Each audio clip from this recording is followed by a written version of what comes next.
so often we think that God is calling us to happiness. I'm sorry, that's just not true. We don't see that in the Bible. And that creates a problem for some because sometimes we have this theology that we think that happiness is what we're made for, that we deserve to be happy, and that God's job is to make you happy. That's just not true. Because then it leads to problems with our thinking.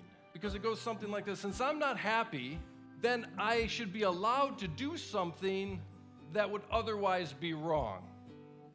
It's called moral rationalism.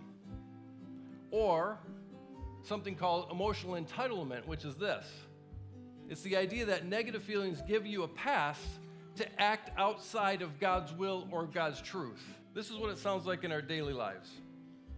I'm not happy in my marriage, I'm just going to leave.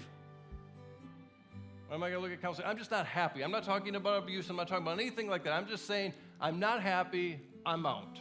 Or maybe it sounds like this: I'm lonely, so it's okay if I compromise a little bit somewhere. Or maybe you may sound like this: I know that scrolling till 2 a.m. wrecks me. I'm no good the next day, but I deserved it. You know why? Because I worked hard. You can see how that would kind of lead us to the idea that our happiness is permission to sin. But that's not true. It's not a permission slip for sin. It's the opposite.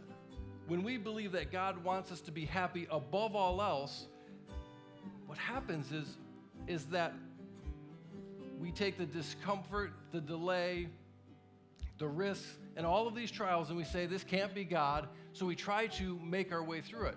When in the first part of Peter, we read, hey, these trials are testing your faith. Let's see what's going on.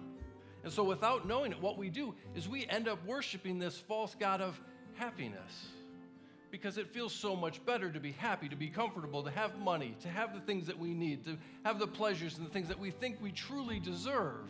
If we continue with this thought process, that narrative leads to this idea that I need to be happy. And that if I believe that, then I believe that God exists to serve me. Can you see how that goes south? Because actually, I exist to serve God. And part of that service is living in obedience. And that obedience leads to a life of holiness. As obedient children, do not conform to the evil desires you had when you lived in ignorance.